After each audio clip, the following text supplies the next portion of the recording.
Hi, Philippa. Hi. Hi. Good How afternoon. lovely to see you. Same here, Philippa. Thank you so much for coming. I'm so grateful. Oh, no, it's a pleasure. Oh, bless. Thank you so much. So we got it. I was just thinking, oh, I hope I know what to do. So we got it. Yay! I'm super, super excited. I'm so excited. And it's amazing because I keep remembering how we met, and I'm like, oh my God, there's got to be something in this relationship that I need to explore. And I think there's so much more. Thank you so much for joining. Let me see if I can get my camera to, put me in the right place. But yes, I think we're good to go. We're live, and I'm sure that people can stream from Facebook. I'm trying not to go on Facebook so that we don't have the noise, but I'm just going to have a look to see what it feels like before I just concentrate here. Amazing. Okay. Amazing. I think it's going on well already. I can see that happening. Super, super, super. Okay, we're just going to dive in. Hi, welcome here. I'm sure that you know that I do run. I happen to host. I always say I happen to because I feel like these things are privileges, but I happen to host an annual conference, a marriage conference for singles and marrieds, and it's called the Saying I Do Conference, and it's basically a teaching conference, for marriages, for couples, for singles, just to equip them, about the seriousness of marriage, Philippa. I feel Oh, like yeah. it's such a serious business, like serious one, And so that's something I've been doing for the past 6 years.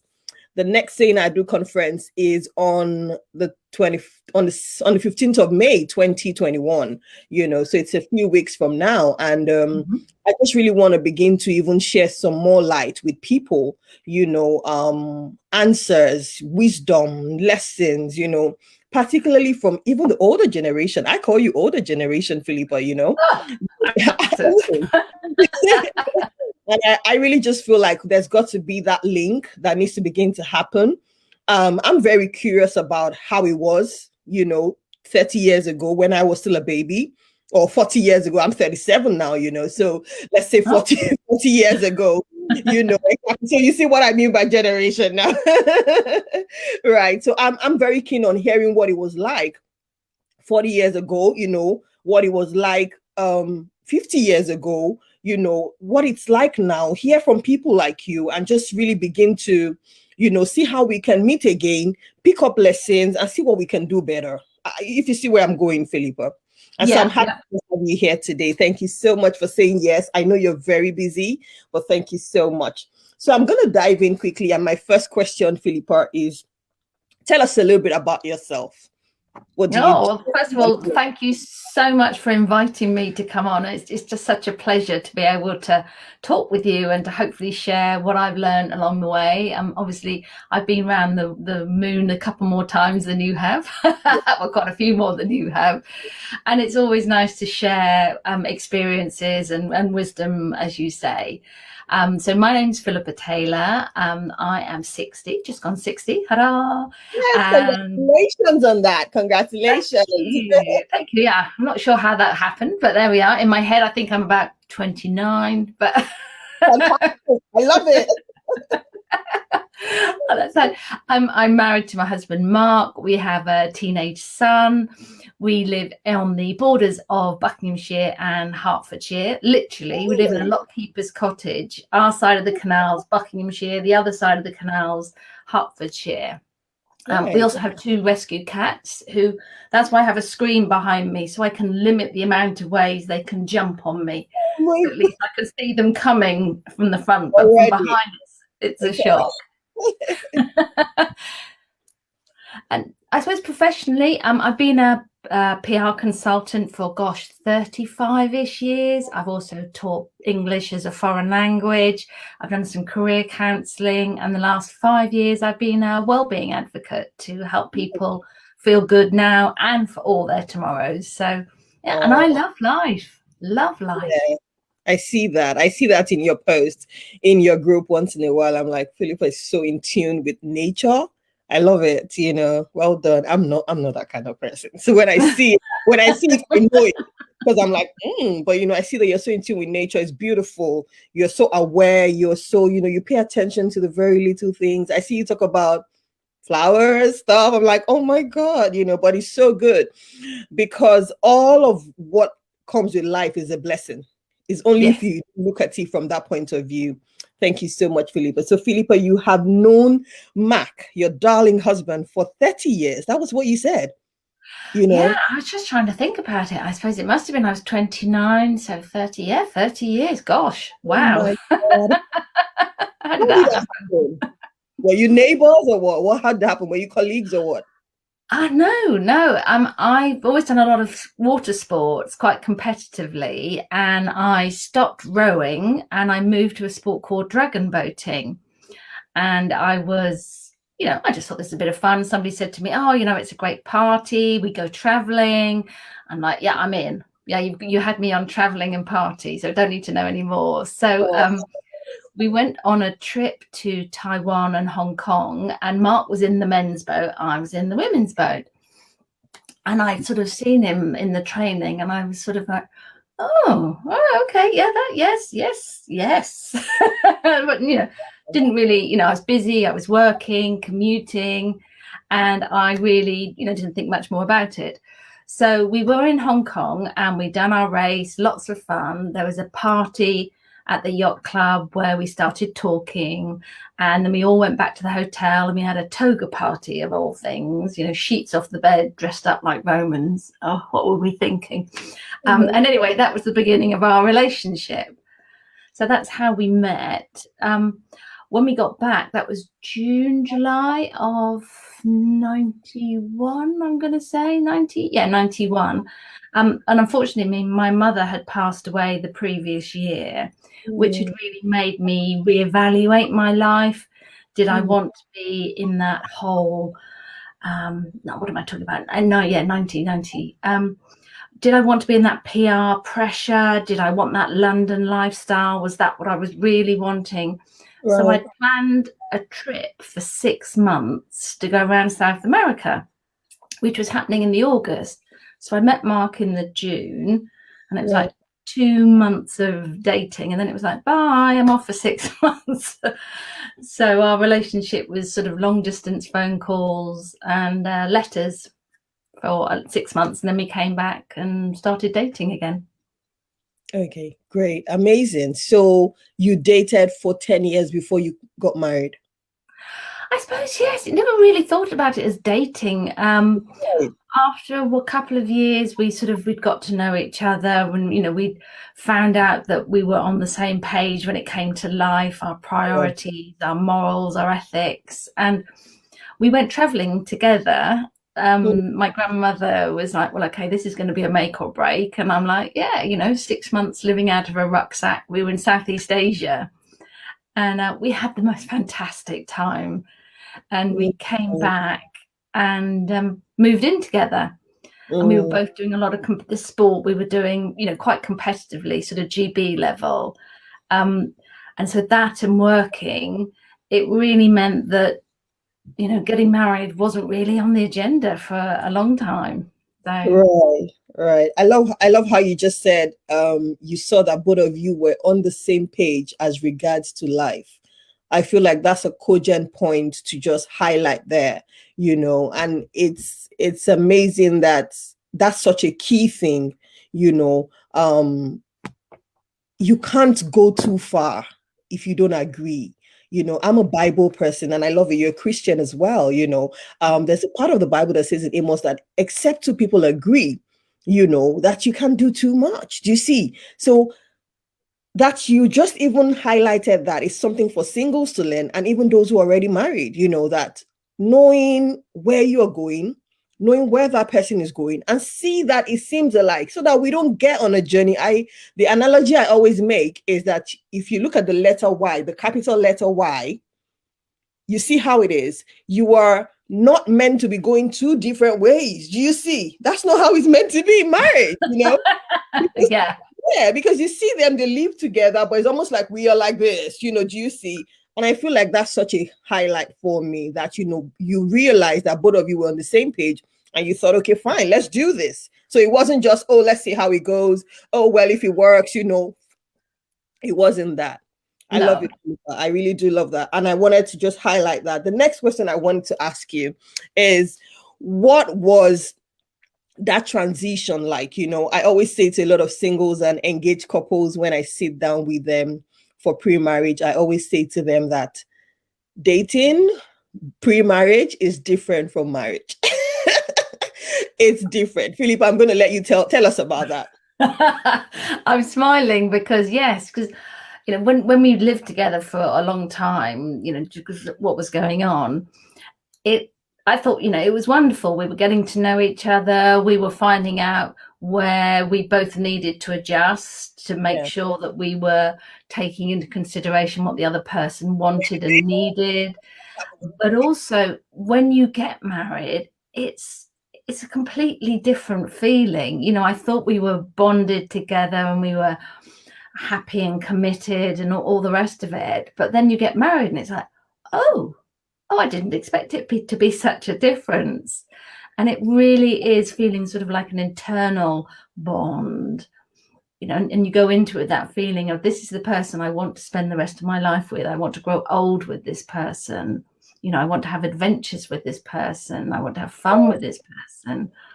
And it is a whole different feeling, and it's never smooth. We're human beings. But if you have that feeling that you want to be with this person, and my advice to anyone is to, before you get into that place of making sure that you want to get married, is you need to be yourself. If you're yourself, the other person could fall in love with you, not some curated image of yourself. And make sure you've asked lots of questions, being curious, not in an don't interrogate them. So what do you feel about this and her?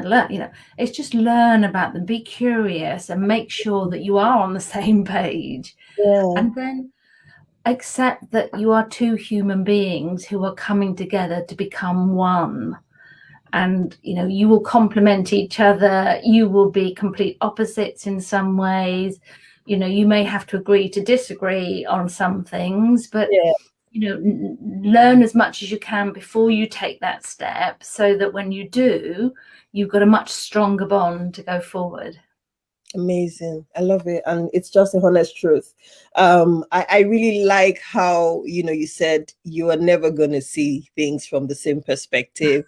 And I just sincerely, because I think that a lot of us think that when we get married, it just means that when we say we are one, we're going to be one in everything. Like, oh, if I say it's red, he says it's red. No, he's going to say it's black.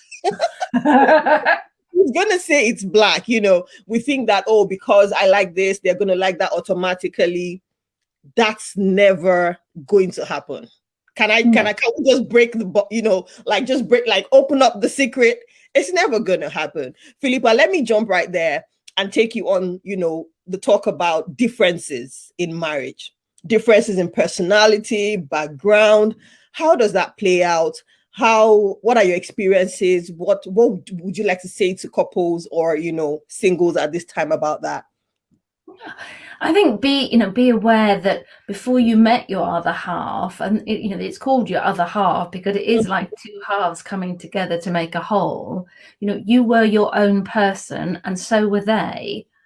So, keep that personality, keep your own interests, keep having a life. Being with somebody else and having that bond with them doesn't mean you forget yourself. It means that you are together, but you're also an individual at the same time. And from that point of view, remember that they're an individual as well. Yes. So when they do something and they're like, and you go, what? Really? Try and understand and respond by asking questions. Don't react. I'm not saying, you'll never have a harsh word, because that would be unrealistic. But okay, so where did that come from? How did that happen? Why are you saying that? I thought we talked about this, or have a conversation about it. But if you remember you're your own person and they're their own person, you've come together but there is a way forward that you can work out if you have a conversation. Thank you, Philippa. Guys, I know you're watching online. I'd love you to please engage. More importantly, share vital, points that Philippa shares, and, just type it in the comment section so I can highlight for other people to also, glean from that one. I'd love you to engage, anything she says that you really do, like, that's something, that's a light bulb moment. That's a lesson. That's a point. Please highlight, because Philippa is saying quite a lot that I do agree with. Like, she's saying so much, and I'm happy because again, we think that maybe it's our generation or this younger age that thinks this way, but you are coming and saying it is what it is. It has always been that way. It is still going to be that way.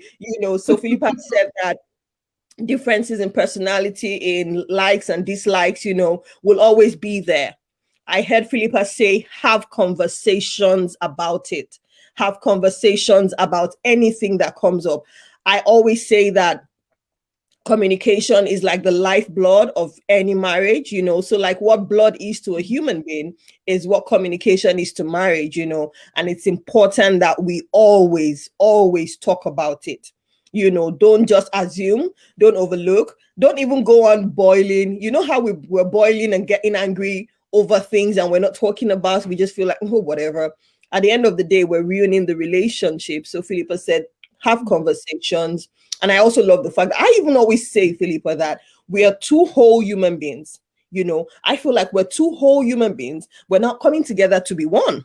Do you see? Yes. And so that's really where the friction is, because it's like, I'm whole, and I want to do this, but then that's what we do, where we now come together and mesh into one, big whole like that. I love it. And that's important because you must see yourself. Philippa said it, so I'm just reiterating. Philippa said you must see yourself as one whole person, they also as one whole person, and you must understand that coming together would take that, friction, rubbing off on each other, rubbing in and out, thinking, and then you come back together again and you're moving forward. I really do love it. Thank you so much. Thank you so much. Thank you, Elizabeth. I saw that. Have conversations about things. Don't keep quiet. Communication is the lifeblood of any marriage. The moment you stop communicating, it's almost like you are injecting that marriage with a death, IV. Like, if there's a death injection, that's what you're doing. Amazing. I love you, Philippa.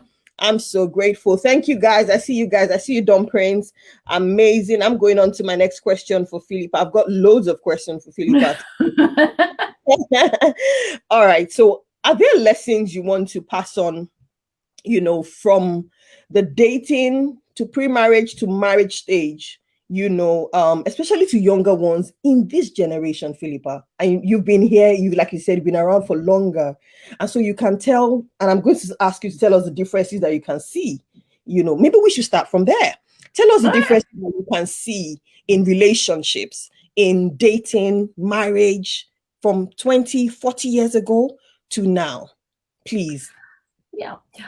I would say one of the biggest differences, and I see this with my stepdaughter, is the influence of social media. Life is not a curated Instagram feed. People are not one-dimensional. They're not all glamour and posed and Philippa.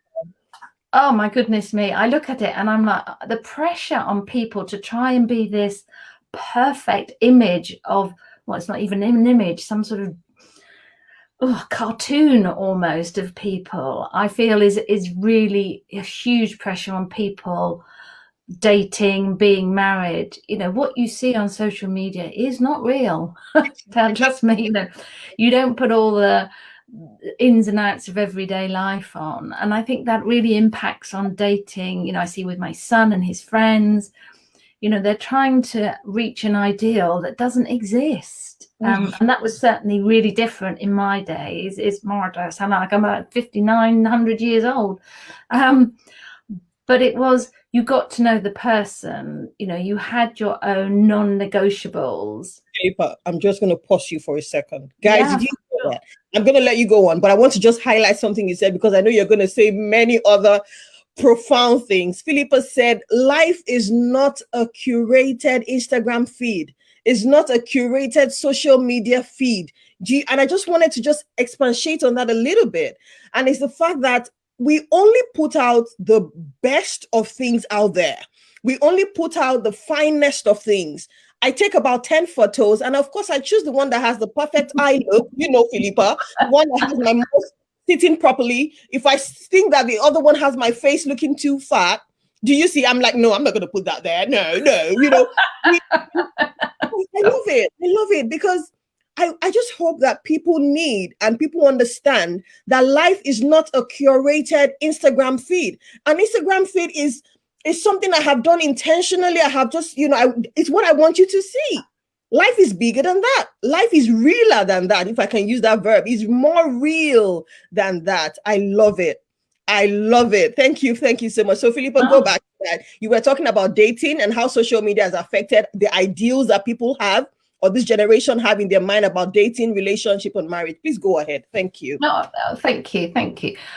I think as well, it's absolutely having non-negotiables in what you want, and it's not like having a shopping list. Oh, I want that person to be this height with this income or this color hair or this job, that not that, but what is important to you, is it kindness? Is it honesty? Is it faith? Is it an approach to life? It's what's important. And if that person isn't, doesn't tick those boxes, not the Instagrammy boxes, then they're right, and it's, there's no such thing as a perfect person, hands up here, but you've got to have the qualities that the other person needs to have, the qualities that are important to you. I think that's something that was possibly more spoken about. When I started dating, certainly my mother and my grandmother would have said, told me, if they're kind, that's the biggest thing. They need to be honest. And I remember there was a point where Mark was doing a lot of coaching, sports coaching, after we finished competing. And I was talking to my grandmother, and I said, oh gosh, he's always out coaching. And she said, but you're always out seeing your friends. And I said, yes. And he said, is he, betting money? Is he drinking? Is he gambling? No. So, okay, be grateful. Yeah. You knew what he was when you got into the relationship. So accept it. So I remember that making me think, oh, okay, yeah. Do you know what? I knew he was going to do this, and I've done mine, and I go off and have my life. So the fact that he's not there the minute I want him to be there, suck it up, move on that side. And I think it is really important to accept that the other, again, come back to that point of that, they are their own person and you are your own person. Yes. But you've chosen, and it is a choice, you choose to be with this person. Yes. Just as you choose in the dating process, like trying on new shoes. Yes, they're lovely. Yes, they're okay. Oh my goodness, I can't do anything if I don't have them, and if they're an okay, oh yeah, they're great, I would suggest they're not the ones for you. You might try them on, take them off again. But when you find the right one for you, you just know. Philippa, you're a gem. I knew it. I just knew it. I'm telling you. When you find the right one, you just know. And I love how you said that. It's like when you go into the shop to buy a pair of shoes, and it just sits in my head so well because I put my feet in it. I check how I'm feeling. Is it too tall? Is it too high? Is it tight? Is it the right color? And I can tell if I don't want this. And Philippa was just saying, pay attention to the values. She was listing those things: kindness, faith, love, selflessness, hardworking. Okay, again, that's one big thing I see. People who have a zeal, who want to do stuff with their life. Pay attention to that than their Instagrammy, list that we have. You want a guy who is looking dapper or a lady who's got all of that put together. Philippa, did you have it all put together before you said I do? Oh, no way. No, I often say that, I'm a different person now than I was in my 40s, in my 20s. Things are, what's important to you as a younger person is not necessarily what's going to continue throughout your life. I was all about career and winning medals, and in my 20s, it was all success and Oh, material things. And then I got to I was thinking, okay, now this is not really, I want more adventure, I want more travel. And then it was, okay, now I want a family. And then it was, okay, now I wanted to find out more about who I am and develop. And then it's, I want a different business. And it's, life evolves. So as you evolve, so does the other person, so does your marriage. And it grows.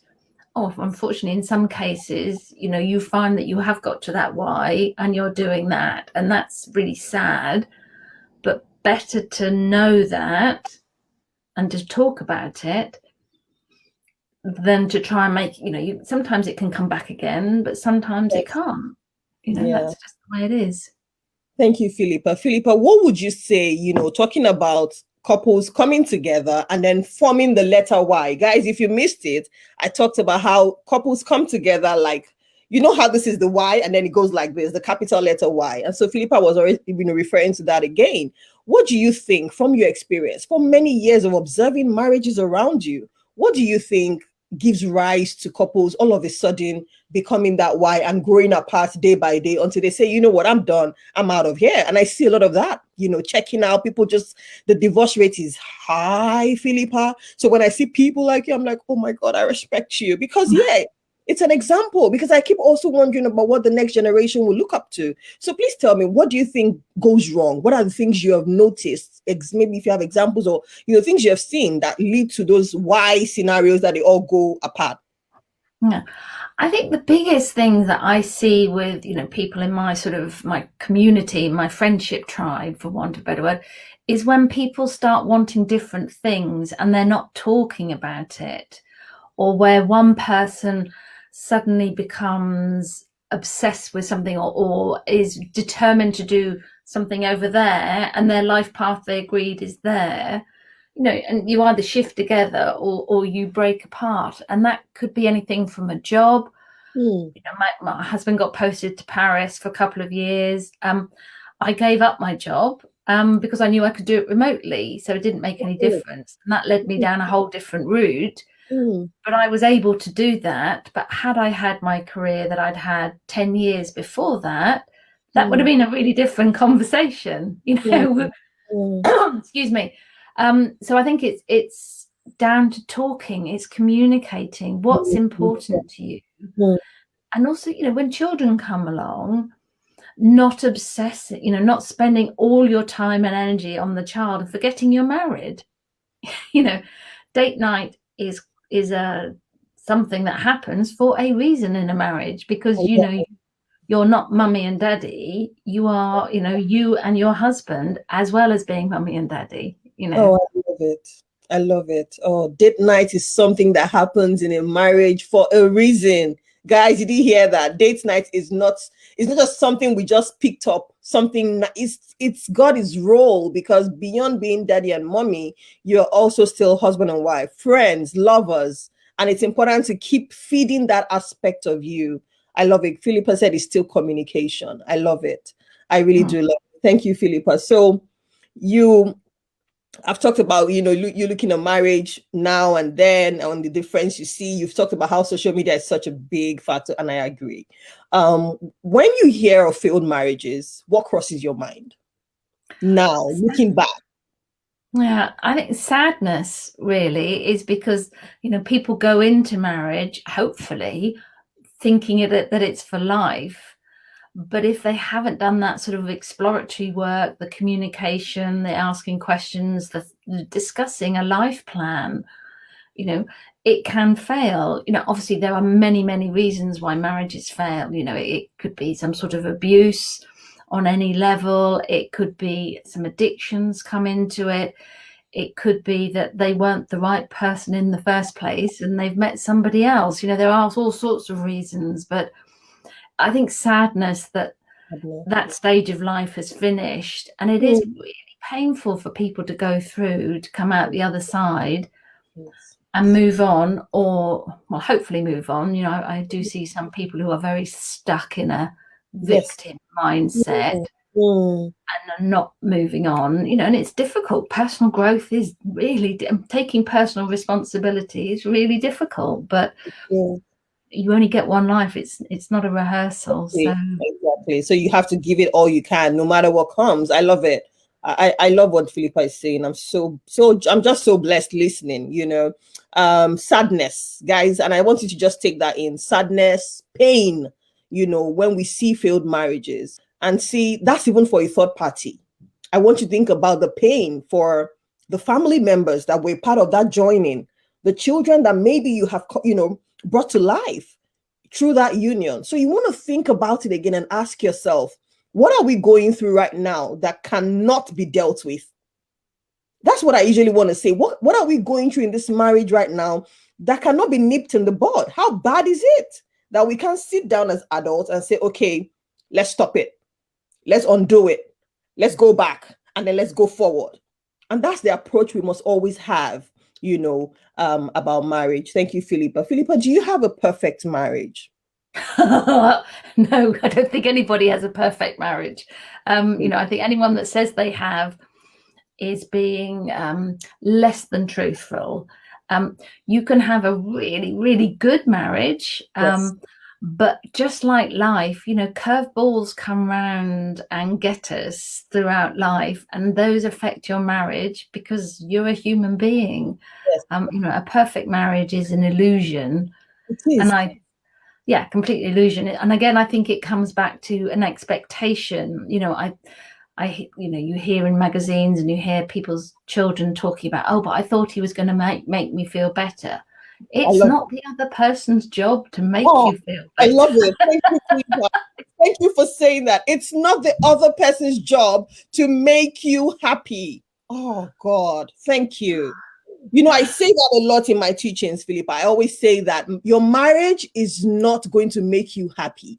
You are going to make your marriage happy. You are the living thing in your marriage. You are the one who brings joy or sadness or unforgiveness or love. You bring it to the marriage. So you decide what the marriage is going to be to you.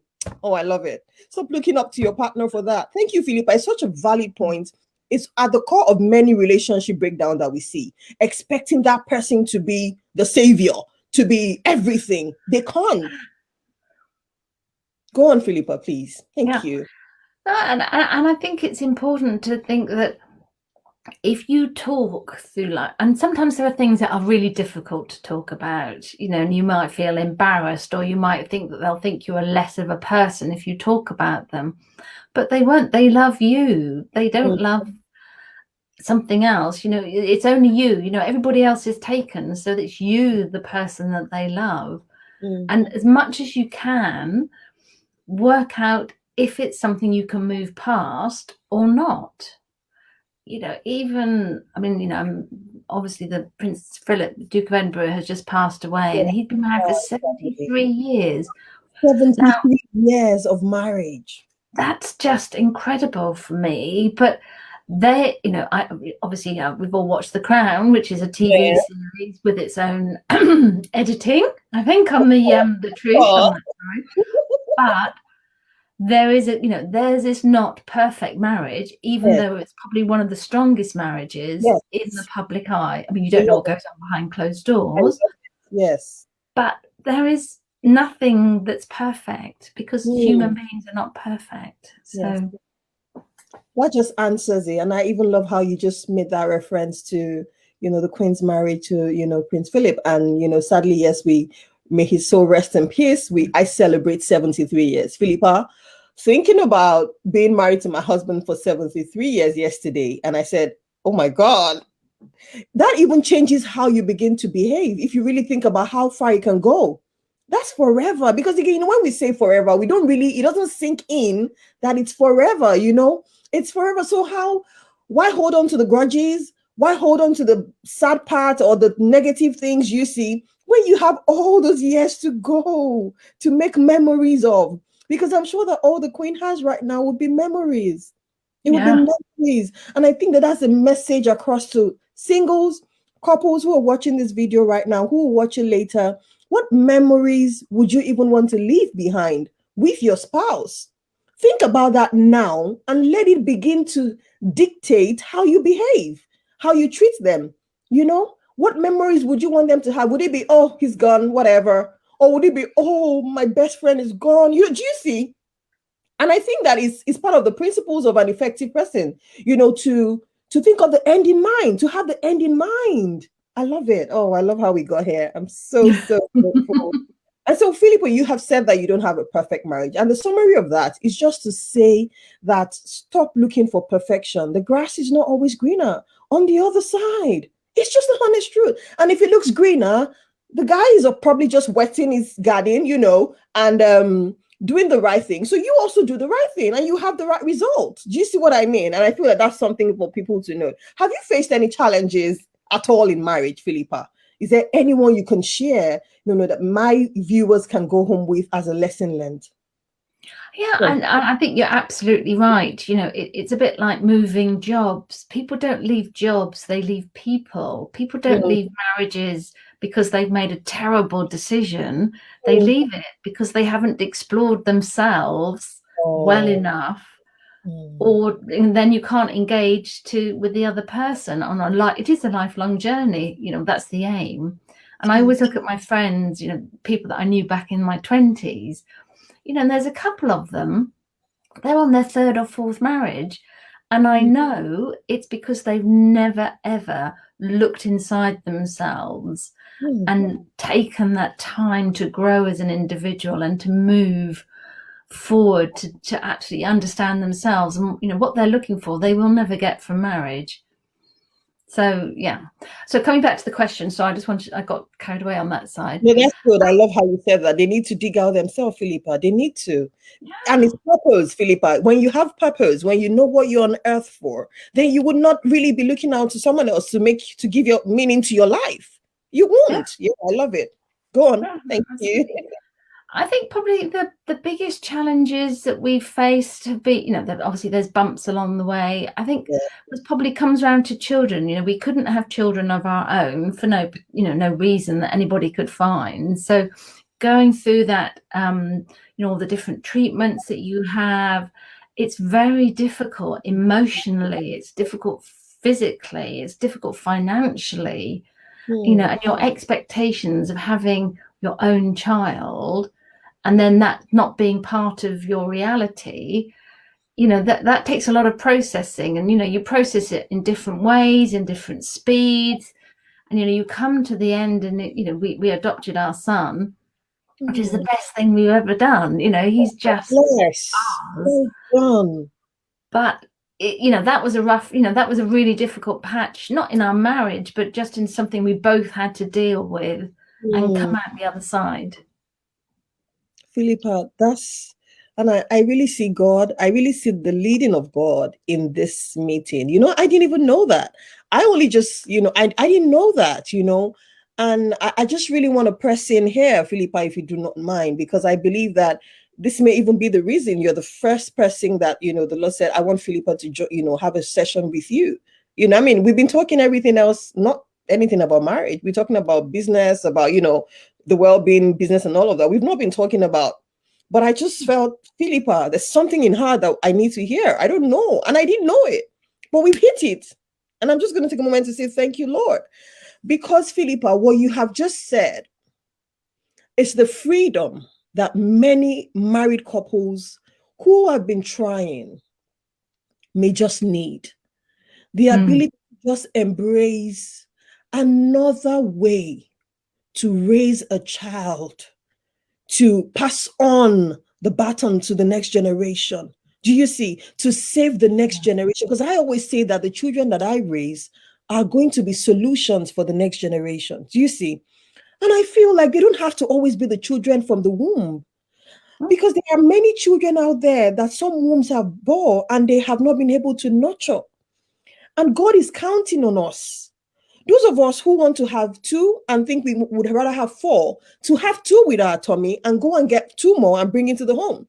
Or those who think, okay, time is going, we've been trying, but there are kids out there who do need the motherly and fatherly love that you have and you have not been able to pass on. Go and grab them. Philippa, do you just want to share a few things? Where I come from, adoption is just becoming a welcome thing. I'll just let you know. All right. So Okay. yes, so it's not it's an option now that a few people are embracing, but it's not popular. Philippa, if you just want to touch on why did you do that eventually? What has that been for you? And anything else that could just help any couple who is watching right now. They're trusting. I know a friend who has done that recently, and she's like, I have been wondering why I didn't do it since. She has a little girl, and I'm like, thank you, Lord, for doing this. I'm like, God, thank you, she did this.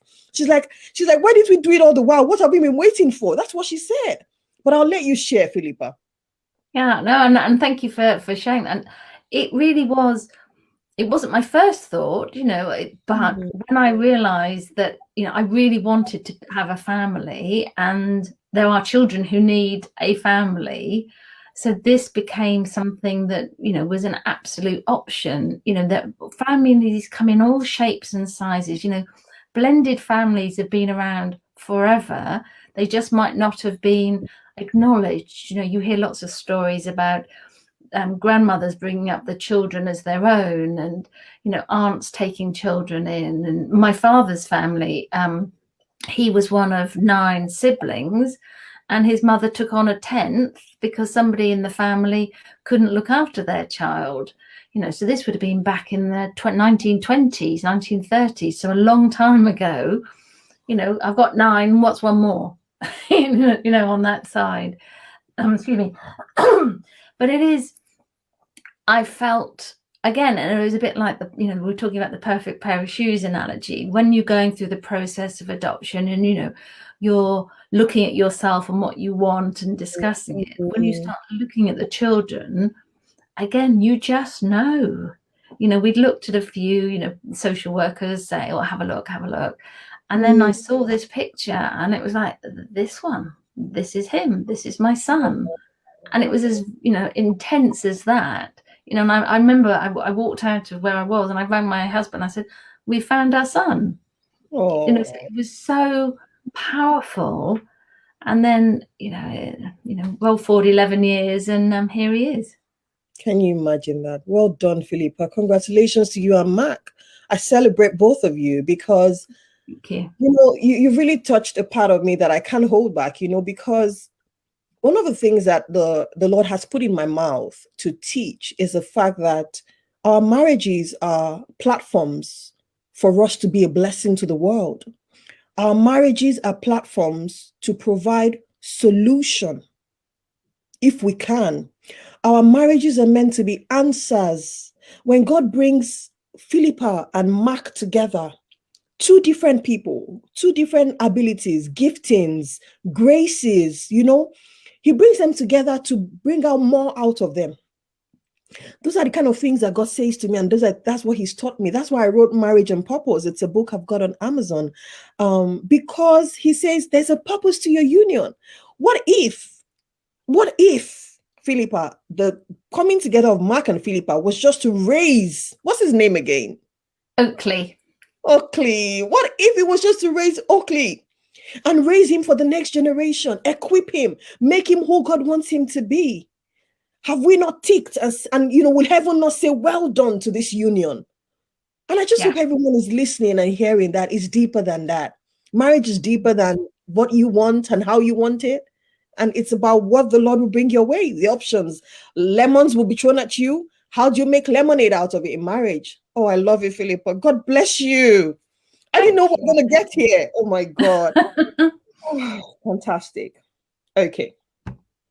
There are habits that you must have developed over the years. So, you don't have a perfect marriage. I don't have one as well, just like anyone. And, but you would agree, that there are habits that have helped you come this far. Do you want to highlight a few for us, please?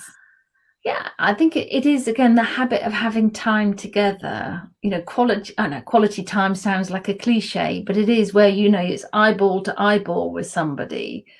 And it's no screens, no phones, no distractions, but just spending time with somebody.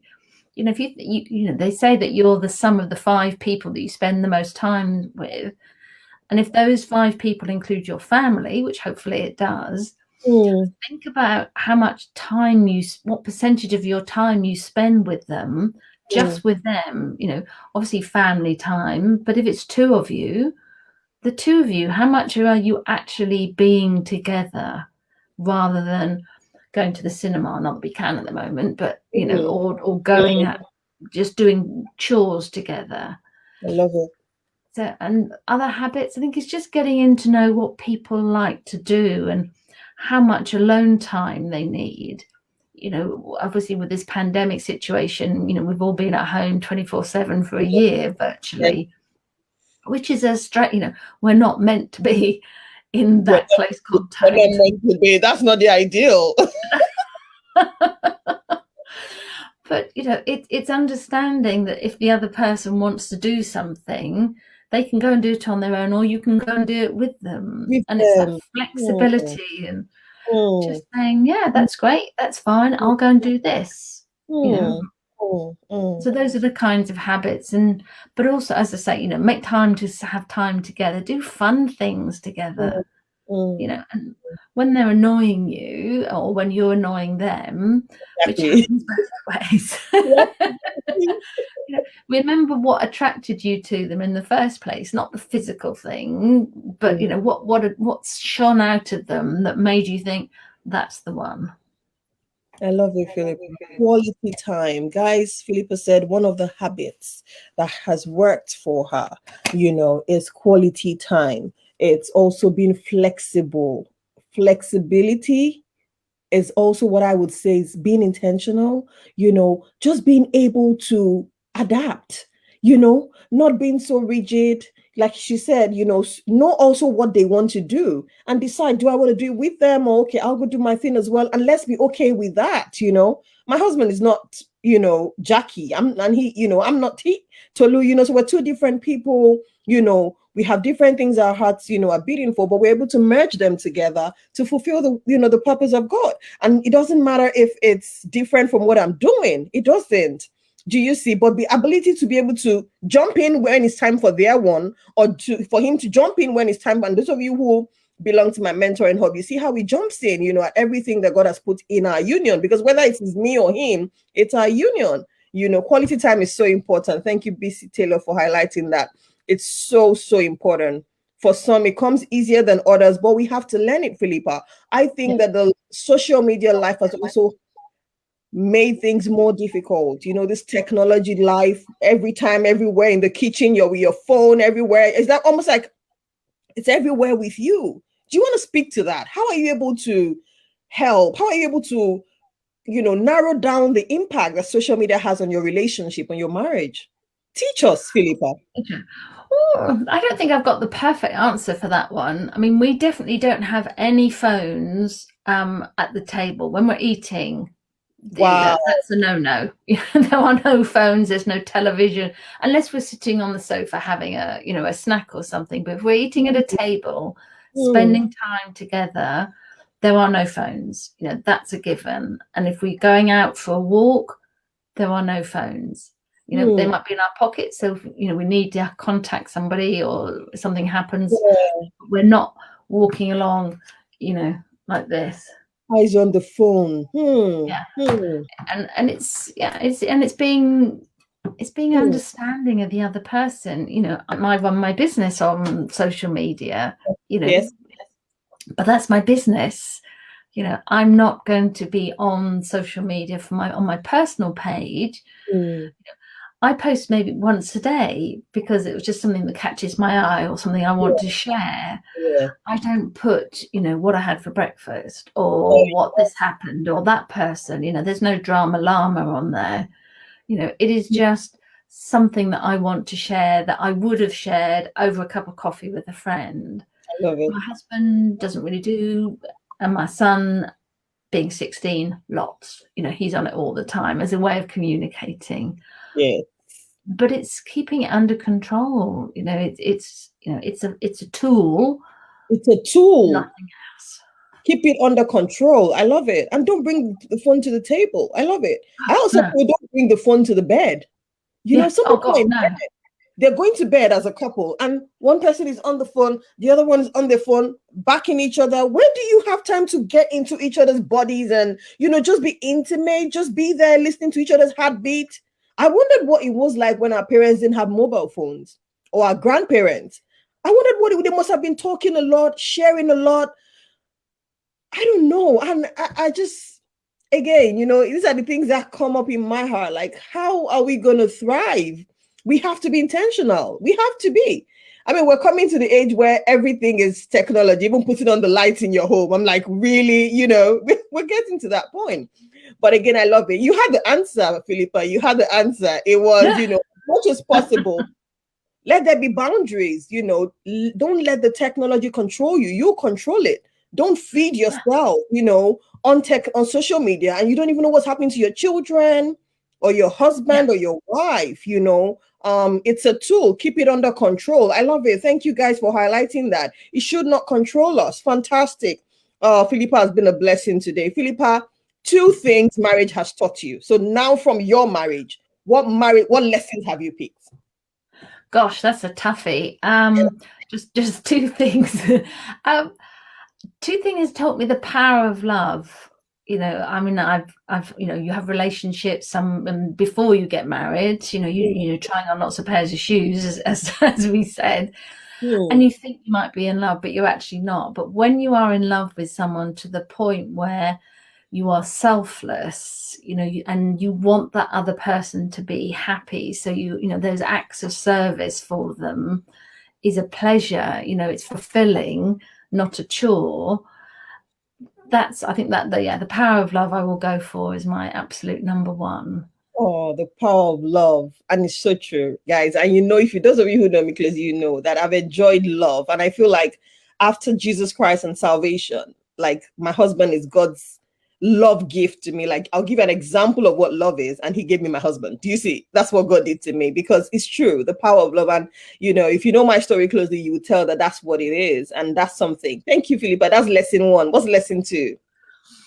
Lesson 2, I think it is about, we are evolving, as human beings, and marriages evolve and love evolves, and that's something that I hadn't really appreciated. Whether it's just because I was young, obviously you think the world revolves around you, and then you get to the point where you think, okay, now this is another person. I have somebody here as a companion. Here is my, it's like a piece of a jigsaw next to you, and that you can grow as an individual, and they're not going to be threatened by the fact that you grow as an individual.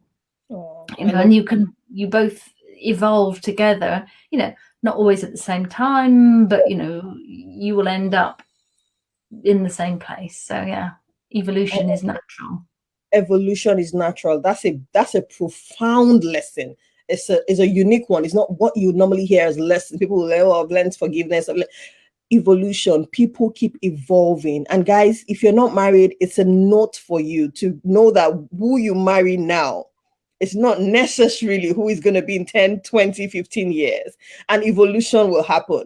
Again, that's why you have to make a right choice from day one, because that determines the kind of evolution that will happen. If you see what I mean, so there'll be changes. And in all fairness, that's my story. Even in 10 years of marriage, my husband would write a whole note and say, yeah, this was not the babe I got married to. This one, and that's the honest truth, and the same for my husband as well. Because again, just looking at it, the little things that we had disagreements on in the first few years are no longer those things. They're not existing anymore. We're changing, we're growing, we're becoming more. Oh, I love it.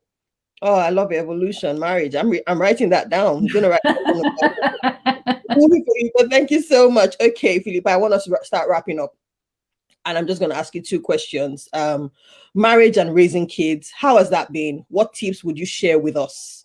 I've got 9-year-old and 7-year-old. So you have an idea. So what tips will you share about marriage? I know you've talked about mommy and daddy and being husband and wife. Anything else? How has that been, and what would you share with us?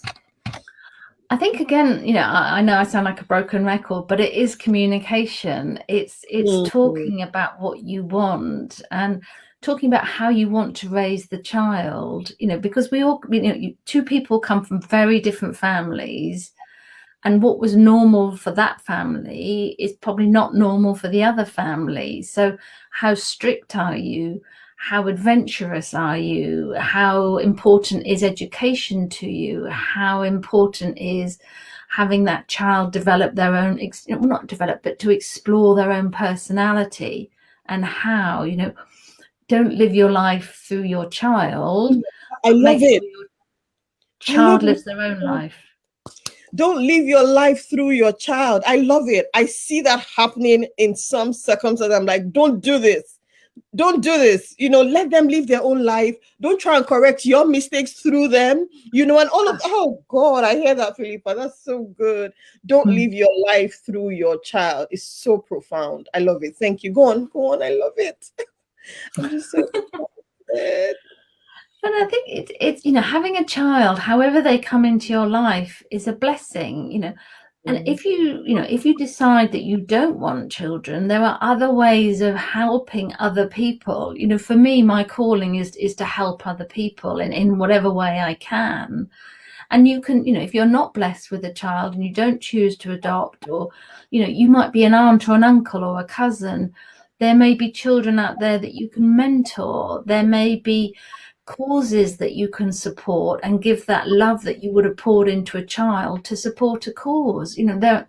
Having a physical child is not necessarily the be all and end all of life. It is a route, but there are other ways. So, if you do decide that you can't have children for whatever reason, then be fulfilled by helping others, because that's what having a child is. It's a very selfless act. So be selfless with other people and make a difference in the world. Philippa, you're a blessing. It's the last question about legacy. But before I say that, guys, the Saying I Do conference is coming up on the 15th of May, 2021. It's a Saturday. I need you guys to register, couples, singles, engaged. If someone can put on the link for registration, I'd appreciate that. It's bit.ly/SID conference. SID and C is in capital. bit.ly/SID conference 2021. Guys, register. We have amazing speakers. See what we've enjoyed from Philippa today. It's awesome. It's so rich. How this session has been 200 over 100, and I mean it, because it's been everything and more that I thought it would be. I'm so grateful. And so, guys, please go and register. If Kemi can put on the link for me, or Tolu, I would appreciate it. The link to register for the Saying I Do conference. It's open, it's virtual, it's going to be online, but it will only be streaming that day. After that day, I'm going to pull it out and I'm just going to keep it on my platform. So you don't want to miss it. Tell your friends, share the link. Is anyone putting up the link for me? Don Prince, Philippa said this session has been 1,000 over 100 for him. Oh, thank you. Philippa. Thank you, guys. It's a good time to begin to tell Philippa how much you've learned from her, for coming. Philippa, I really want to say thank you. But finally, what do you think about marriage, being a legacy, particularly just thinking about the children alone, having a great marriage? Is this something you just do for yourself, or is it more than that? Oh, absolutely more than that. The natural sort of roles of people in your family, my great-grandmother, my grandmother, my grandfather, my parents, the same.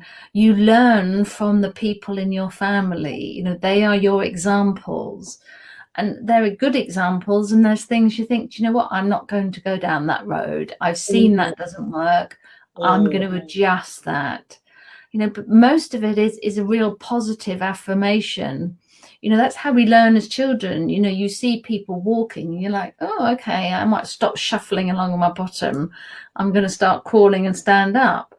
People learn how to behave by watching other people. So that's how you learn from your family. And that's the legacy you leave your children, is to say, this is how a marriage is. This is how you are as an individual, but also coming together. Philippa, thank you. Marriage, a great marriage is a legacy. Someone should put that up for me. I love it. A great marriage is a legacy, and it's not just something you do for yourself, it's for those who are coming after you. You are better off being a good example of something as great as marriage. Guys, it's a good time to begin to tell Philippa. In one word, tell us what this has been for you. Enlightening. What has it been? Philippa needs to read it. Philippa Taylor is saying, thank you. Guys, I want you to express yourself. Been a great session. We keep learning day after day. Absolutely. Absolutely. Thank you so much. Someone else is saying, thank you for being a blessing, Philippa. Thank you. And someone is saying, thank you, Philippa, for sharing your knowledge with us. Philippa brought 21 plus marriage experience and 30 plus experience of being in a relationship, and this is so good. Marriage is a legacy. Philippa, I'm so grateful. BC says Beast Taylor says, I particularly loved what you said about marriage being evolutionary. Very true. Very, very true. And I really love that as well. You really brought a lot to the table today, Philippa. I celebrate you. I love you. My heart really, I think God just really needed to have this session and just really cling like Jackie, Philippa, I love it. Thank you so much. I'm honored. I celebrate you. I honor you. Thank you for coming. Everyone is saying thank you. Dawn is saying thank you. Everyone's saying thank you. Thank you, Philippa. We celebrate you. It's been such a wonderful 1 hour. I truly celebrate, and I'm going to let you go now. Thank you so much. Thank you so much. I really enjoyed it. Gosh, I can't believe it's been an hour. It's just flown by. But thank you so much for inviting me. And I hope that, it's something I've said has struck a chord with people, and they can just mull it over, and hopefully it will help them have a really lovely, fulfilling life. So thank you so much for the opportunity. Will, Philippa, thank you. We love you. Thank you so much. I'll let you go now. Thank you. Bye-bye. Bye. Hey guys, that was awesome. What was that? I didn't even see that coming, and I'm really being very honest now.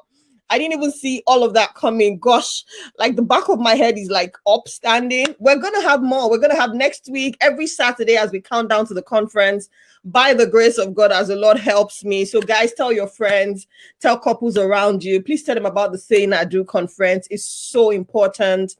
I really, really just ask you to do that, because God is coming to do a whole lot at this conference. He wants to clarify stuff. He wants to align us at this year's conference. He wants to make your marriage a wonder. He wants to make your marriage a city set on a hill. God is not just about, marriage and just say, just get married. No, he's got stuff he wants to do with your marriage, and it's one of the ways that he's going to make you a light in your generation. And I just want to say, please invite people to the Saying I Do conference. Join us on the 15th of May, 2021. Yes, Kemi. The link is somewhere there again. I'm going to put up the link again. There we go. Thank you, Cynthia and Kemi, for highlighting that for me. This is the link to join us at the Saying I Do conference this year. You have to register. Last year, people registered and the Zoom was full as at 5 minutes in, and we had about 5 or 10 minutes in, we had 500 people already on the Zoom. And so people who made a mistake to leave the Zoom, where they couldn't get their spot because someone else had taken it. So don't be that person. Like I said, I'm only going to be streaming the conference this year on that day. After that day, it's going to be pulled out, because we want everyone to come and learn that day, come and get aligned that day. And we're going to take it off, from the free platform. So please tell your friends, mark the calendar, mark the date in your calendar now. Say this day is for Saying I Do conference. I'm not going anywhere. I'm just going to be available. My husband and I, my wife and I, we are ready. We're booked. Get some small chops in if you need, get the kids to go and be with grandma if you can, but be at the Saying I Do conference. It's been an amazing time. My name is Jacqueline Oludimu, the marriage evangelist. I was saved and raised by God to help build marriages on purpose, to build marriages that heaven applaud. And that's what God wants to make of your marriage. And I hope to see you at the Saying I Do conference. Hopefully this time next week, we'll have another marriage chat with someone else. And I hope you will come. Don't miss it. I really thank everyone who's been here today. Thank you for being so engaging. Thank you for highlighting your comments. God bless you. Thank you, Beast Taylor. Thank you, everyone. Dawn, I saw you. I saw everyone. And all my GPS, I saw a lot of you guys as well. Thank you to all the couples that joined in. Thank you so much. God bless you. Oh, I saw a light day. Bless you, sis. It's so good to see everyone. Okay, it's bye for me now. Take care now. Bye bye.